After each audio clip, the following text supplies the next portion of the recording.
Merci de nous rejoindre pour le plateau de décryptage. Scandale politico-financier au Sénégal. L'ombre de la pandémie de Covid-19 plane sur 5 anciens ministres du gouvernement de l'ex-président Macky Sall, qui sont désormais dans le viseur de la justice. Ils sont soupçonnés de graves manquements dans la gestion des fonds de riposte et de solidarité contre la Covid-19. Mamadou Diouf, bonsoir et bienvenue.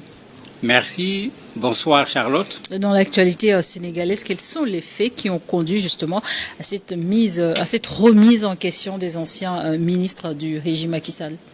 En fait, il s'agit d'un rapport qui est lié à la riposte par rapport à la pandémie du Covid-19. Un rapport qui est sorti en août 2022. Puisque c'est vrai que c'est maintenant qu'on en parle, les gens parlent même de chasse aux sorcières, comme si c'est le pouvoir actuel qui essaye de créer des problèmes à l'ancien pouvoir. Ben, s'il y a des sorciers ici, c'est parce qu'ils ont fait de la sorcellerie en matière financière et économique en termes de malversation.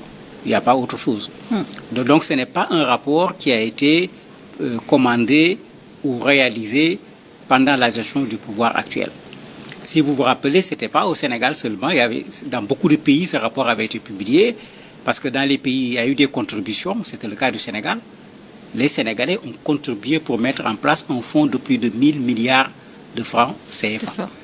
Vous avez même un Sénégalais qui avait donné à lui tout seul 1 milliard de francs. Vous avez également les partenaires économiques qui avaient donné de l'argent. Ce sont ces partenaires économiques qui ont exigé de nos pays qu'il soit fait le point sur ce qui a été fait avec cet argent. C'est dans ce cadre-là que ce rapport avait été publié à l'époque. Les malversations avaient été dites et le pouvoir en place avait dit c'est pas grave, il y avait plus de 1000 milliards, les choses tournent autour de 6 milliards. En faisant le pourcentage, on avait trouvé que c'était pas trop grave, puis plus personne n'a entendu parler du rapport. Il se trouve que quand le pouvoir actuel est venu, ils ont mis ce rapport à la disposition de la justice. Cela fait 7 mois. Ces gens ont exploité le document. Maintenant, nous sommes à l'étape où un certain nombre de personnes sont en train d'être arrêtées par rapport à ce rapport. Il s'y ajoute que ce n'est pas le seul rapport qu'on leur a donné. Il y a d'autres rapports qu'on leur a donnés. Il y a 292 personnes qui ont été arrêtées. Mais ces 292 personnes ne sont pas toutes liées à la question du Covid et ça a donné à la chose une ampleur beaucoup plus forte alors que c'est plusieurs dossiers qui ne sont pas les mêmes. Il y a le rapport du Covid, il y a des rapports de l'OFNAC, il y a des rapports... Mais tout de même qui ont des rapports qui ont un lien avec la gestion par l'ancien régime. Oui, c'est toujours la gestion des biens publics, mais il y a le rapport Covid qui est spécifique ici. Pour le rapport Covid de façon spécifique, c'est 27 personnes qui ont été arrêtées au moment où le procureur faisait la conférence de presse pour faire le point sur ce rapport Covid. Et quel est le rôle ici concernant cette affaire politico-financière? Quel est le rôle de la Cour des comptes et quelles sont les réelles préoccupations? En fait, les réelles préoccupations ici, c'est de savoir est-ce que l'argent, parce que quand on parle d'économie et de finances, il y a deux aspects dedans. Le premier aspect, c'est la procédure. Comment l'argent entre, comment l'argent sort. Je ne parle pas de l'argent liquide, mais qui ordonne les dépenses, qui exécute, etc. Il y a cette question de procédure qu'il faut régler d'abord, où il peut y avoir des fautes quand certains aspects ne sont pas respectés. Il y a maintenant l'argent qui sort, qui nécessite des pièces justificatives.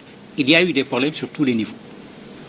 Quand j'ai dit sur tous les niveaux, pour se faciliter la tâche, les gens se sont permis, au lieu d'aller prendre l'argent au trésor public avec des chèques, d'ouvrir un compte en banque pour faciliter l'accès à l'argent. Mais il y a un monsieur qui est allé plusieurs fois en banque, tous les jours, plusieurs jours de suite. Pour des retraits. Tous les jours, il a retiré 100 millions de francs CFA. Qu'est-ce qu'on fait avec 100 millions de francs CFA en une journée? Ça pose problème. La procédure elle-même pose problème. 100 millions de francs CFA en liquide dans un État, comme s'il n'y a pas de chéquier, il y a aucune autre possibilité de faire des paiements que de toucher de l'espèce. 100 millions par jour, pendant plus de 10 jours. Vous vous rendez compte de ce que ça représente comme somme en matière de liquidité. Il y a d'autres scandales qui avaient été sortis par les journaux à l'époque quand certains éléments avaient fuité. Vous avez une dame qui s'occupe d'agences de voyage et de tourisme qui a gagné des marchés pour du matériel médical. 3 marchés pour une valeur de plus de 15 milliards de francs CFA. Alors que ce n'est pas du tout sa spécialité. Mais quand vous regardez la dame, vous regardez le ministère, vous voyez les liens de famille, vous comprenez pourquoi. Ça fait que vous avez actuellement un travail qui est à la base. C'est des DAGE, c'est des directeurs d'hôpitaux, c'est des responsables d'associations. Parce que pendant Covid, il est arrivé qu'on donne de l'association aux artistes, aux communicateurs traditionnels. C'est ceux-là qui, pour le moment, sont convoqués. Et bien sûr, ça va monter progressivement. Justement, et qu'en est-il des 5 ministres qui sont dans le viseur de la justice? Le procureur n'a voulu rien dire. Quand le journaliste lui a posé la question, il a dit que eux, leur rôle, le ministre sort du cadre de leurs compétences sur le plan juridique. Cela dit, à l'heure actuelle, aucun nom officiellement n'a été cité. Il n'a donné aucun nom. Un journaliste même lui a pour demander qui sont les ministres concernés. Ces ministres concernés. Il dit que ça ne fait pas partie de leur juridiction et il a raison. C'est la haute cour de justice qui doit les juger. Cette haute cour a déjà été mise en place au niveau de l'Assemblée nationale. Eux, ce qu'ils ont fait, ils ont transmis les dossiers de ces 5 ministres à la haute cour de justice parce qu'ils ont fini de travailler avec le dossier, mais ils n'ont pas la compétence pour pouvoir interpeller ces ministres-là et les juger. Vous le disiez tantôt, après la pandémie de Covid-19, ce genre de scandales se sont éclatés dans différents pays d'Afrique. Mais selon vous, quelles sont les réformes ou mesures qui devraient être envisagées pour éviter ce type de situation à l'avenir? Est-ce qu'il faut parler de mesures? Il faut parler de respect des textes qui existent. Parce qu'en fait, dans ce rapport, ce qui ressort, c'est que partout où il y a eu faute, il y a des règles qui n'ont pas été respectées. Ce n'est pas parce qu'il n'y avait pas de règles. Il y avait une seule exception. Covid, avec le caractère urgence, avait fait que sur les marchés publics, la procédure avait été un peu facilitée. Parce que la procédure est très longue, alors qu'ici, il y avait de l'urgence. Mais quand vous dites que Covid, c'est une urgence, quelqu'un prend l'argent de Covid pour aller acheter des motos qui n'ont rien à voir avec Covid. Ce n'est ni pour distribuer des masques, ni pour distribuer du gel hydroalcoolique. Mais il y a un problème. Parce que c'est de l'argent de Covid qui a été utilisé pour des choses qui n'ont rien à voir avec le Covid. Quelqu'un a organisé un cocktail qui, tenez-vous bien, a coûté 40 millions de francs CFA, juste pour la signature d'un contrat, qui n'avait rien à voir avec Covid, etc. Donc ce n'est pas que seulement les gens ont pris l'argent, mais les gens en ont profité pour faire avec l'argent du Covid, mais des choses qui n'avaient pas été prévues du tout, des réparations de voitures, achat de pots de fleurs, sans compter la surfacturation qui a accompagné l'ensemble de ces achats. Et c'est tout cela que le rapport a mis en évidence et les gens sont en train d'être interpellés progressivement en fonction de leur niveau de responsabilité. 180 pages sur rapport publié en décembre 2022. Comment est-ce que le parti de l'ancien président a réagi à la situation? Ils avaient réagi déjà en 2022 en considérant que ce n'était pas aussi grave que ce que les gens voulaient faire croire, en disant que non, si on regarde l'ensemble des malversations, ça tournait autour de 6 milliards de francs CFA sur plus de 1000 milliards. Et ils avaient joué sur la valeur relative en regardant le pourcentage pour dire que ce n'est pas aussi grave que cela. Mais surtout, rien n'a été fait pour déposer ce rapport en justice comme ce qui devait se faire. Tout le monde connaît l'expression du président Macky Sall. Il disait tout le temps, il a mis le coude sur les rapports, il a mis le coude sur ce rapport. Mais pendant le même moment, même avant que le rapport ne sorte, les gens se posaient des questions. On a vu des gens, pendant Covid, acheter 2 maisons. Alors qu'ils étaient au cœur de l'affaire de Covid et de l'argent. Dès ce moment, les journalistes avaient indexé des personnes en disant qu'il y a quelque chose qui n'est pas clair avec celui-là. Fonctionnaire, comment il peut, sur une période aussi courte, acheter 2 maisons à Dakar, pour ceux qui savent combien coûte une maison à Dakar, et pas n'importe quelle maison. Donc il y avait des soupçons qui étaient là, qui fuitaient au niveau de la presse, mais il n'y avait pas d'éléments. Mais malgré tout, le parti était en train de nier tout cela. Aujourd'hui, ils parlent de chasse aux sorcières, ce qui n'est pas vrai. C'est eux, avec leur pouvoir, qui ont produit ce rapport. Le pouvoir actuel n'a fait que remettre le rapport à la justice. Et pensez-vous que cette affaire pourrait avoir des répercussions sur la stabilité politique du pays? La stabilité politique, non. Puisque, au départ, les Sénégalais avaient eu tendance à dire à ceux qui sont arrivés au pouvoir, le président Diomaye et le Premier ministre Ousmane Sonko, travailler et oublier ces gens. C'était ça la tendance la plus forte à l'époque. Mais progressivement, plus les rapports sortaient, plus les gens voyaient le scandale, plus les gens voyaient le niveau également du scandale, mais les gens ont commencé à exiger la reddition des comptes. D'ailleurs, même, il y a eu un débat à l'Assemblée, il y a eu un débat au niveau du Sénégal où les populations sont en train même de vouloir qu'on fasse pression sur la justice pour qu'on arrête. Et les populations disent même arrêtez un tel, arrêtez un tel. Il y a même un député à l'Assemblée qui a dit ce jour-là, quand on faisait quand on revoyait la loi sur l'amnistie, Monsieur le ministre de la Justice, comme on va voter la loi aujourd'hui, demain commencez à arrêter les gens. Mais la justice ne fonctionne pas de la sorte. C'est vrai qu'elle est rendue au nom du peuple sénégalais, mais la justice également a des règles et des procédures qui doivent être respectées. Donc je ne m'attends pas du tout à ce que ça pose problème sur le plan politique.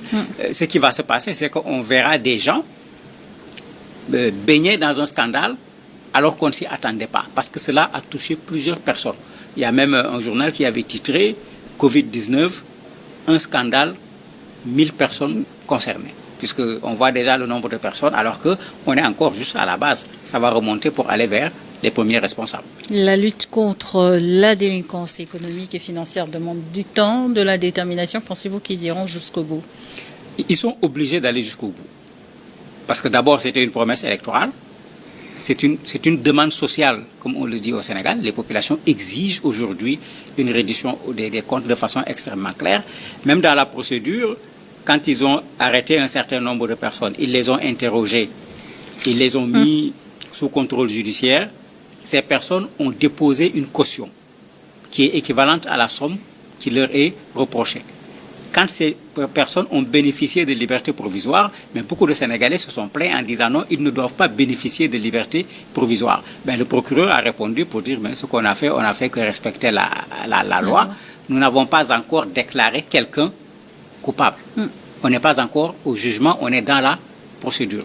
Il y a des choses à reprocher à la personne est venue, elle a été interrogée, ce qu'on lui reproche, elle a déposé, c'est entre les mains de la justice, même si la personne disparaissait, il n'y a plus de préjudice sur le plan financier. Donc on peut accorder à cette personne une liberté provisoire que beaucoup de populations n'ont pas acceptée en disant qu'il fallait les garder dans les liens de la détention. Le rapport publié a listé de nombreuses fautes de gestion de fonds de 700 milliards de francs CFA, équivalent d'1 milliard d'euros mobilisés par des bailleurs et l'État sénégalais. Vu l'ampleur de la situation, est-ce que l'ancien président lui-même risquerait de répondre devant la justice sénégalaise? Il risquerait de répondre, parce que je parlais tout à l'heure de la manipulation des fonds. Des fonds. Où il faut pouvoir avoir déjà un ordre qui demande de faire une chose et de respecter ce qui a été dit. Mais il y a de l'autre côté, là d'où viennent les ordres. Tout le monde se rappelle les images du président Macky Sall venant superviser les camions remplis de riz qui partaient dans toutes les directions au niveau du Sénégal. Et surtout, à cette époque, il avait supprimé le poste de Premier ministre.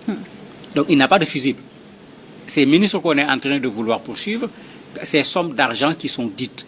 Vous venez ici, on vous dit que dans l'achat du riz, il y a une surfacturation d'environ 2,7 milliards de francs CFA. Juste sur l'achat du riz. Je ne parle pas de l'huile, du savon, des cache-nez où on nous a fabriqué les cache-nez artisanales que même quand on a donné aux élèves, les élèves ont refusé d'utiliser. On vous dit qu'on les a fabriqués à plus de 2 milliards de francs CFA pour un nombre, si quand tu fais la division, le cache-nez en tissu local coûtera combien? Il y a tous ces problèmes qui sont là. On ne peut pas dire que dans tout ça, le président de la République n'était pas informé. D'autant plus qu'après, quand il a reçu le rapport, c'est lui qui n'a pas mis le rapport à la disposition de la justice. Donc il y a des gens qui commencent déjà à réclamer à ce qu'ils viennent répondre. C'est le cas du député Guy-Marius Sagna qui a déjà demandé à l'Assemblée, puisque le président ne va pas être jugé par le pôle financier, d'actionner la Haute Cour de justice pour demander au président Macky Sall de venir s'expliquer. Quels sont les impacts de ces situations dans la communauté sénégalaise? Il y a l'effet surprise. Tout le monde savait qu'il y avait du scandale, mais les gens sont impressionnés par les sommes d'argent qui ont été dilapidées, y compris à des niveaux où les gens ne le pensaient pas. Il y a un DAGE à qui on reproche à peu près 400 millions. J'allais dire même, il a commis l'erreur de venir cautionner 400 millions. Mais quand il a cautionné 400 millions, tout le monde a posé la question, mais comment un DAGE, un fonctionnaire d'un ministère, peut avoir 400 millions à disposition pour pouvoir mettre ces 400 millions à disposition en 48 heures? Ça pose un autre problème. on risque de lui demander de justifier d'où viennent ces fonds. Et ça risque de poser un autre problème d'enrichissement illicite. Et ce n'est pas lui seul qui est dans ce cas. Il y a d'autres personnes qui ont fait la même chose. Sur d'autres dossiers, il y a quelqu'un qui a cautionné 34 milliards de francs CFA. Mais ces personnes, en mettant en évidence leurs avoirs, sans s'en rendre compte, sont en train de s'exposer également à une autre poursuite où on va leur demander de justifier d'où vient cet argent. On s'en souvient, à son arrivée au pouvoir, l'actuel président Jammeh Faye a déclaré que son prédécesseur était parti en laissant les caisses de l'État vides. Oui, mais ça, c'était les caisses par rapport à la présidence. Puisqu'il y a des fonds qu'on met à la disposition de la présidence de façon progressive. Ils avaient utilisé les fonds. Il y avait des fonds qui avaient été prévisionnés pour 2025, qu'ils ont 650 milliards, ce n'est pas quand même petit, qu'ils ont utilisé en 2024, alors que ça, c'était en relation avec les partenaires internationaux. Donc, c'est sur ces éléments qu'il parlait en disant que, sur tous ces éléments qu'il devait trouver sur place, quand il est arrivé, il n'y avait absolument rien dans les caisses. Quelles sont les prochaines étapes, donc, dans la gestion de cette affaire? Ce qui intéresse le plus les Sénégalais, parce que c'est comme si la justice a commencé par le bas, alors que les Sénégalais voulaient qu'on commence par le haut. Donc actuellement, la grosse question, c'est qui sont ces 5 ministres, bien que tout le monde les connaisse. On ne dit pas le nom parce que la justice n'a pas dit les noms, mais on connaît les ministères qui avaient été les plus impliqués dans cette affaire du Covid. C'est essentiellement d'abord le ministère de la Santé, ensuite le ministère qui s'occupait des affaires communautaires et autres, puisque c'est eux qui se chargeaient de la distribution du riz, etc. Bon, d'autres ministères étaient accessoirement concernés par cette affaire. Donc ces deux personnes sont déjà citées partout dans les médias du Sénégal, et les Sénégalais sont pressés qu'on aille vers les ministres et que des ministres qu'on aille vers le président. Le moins qu'on puisse dire pour le moment, affaire à suivre. Oui, affaire à suivre. Merci, Mamadou Diouf. Merci à vous également de nous avoir suivis dans le décryptage du jour.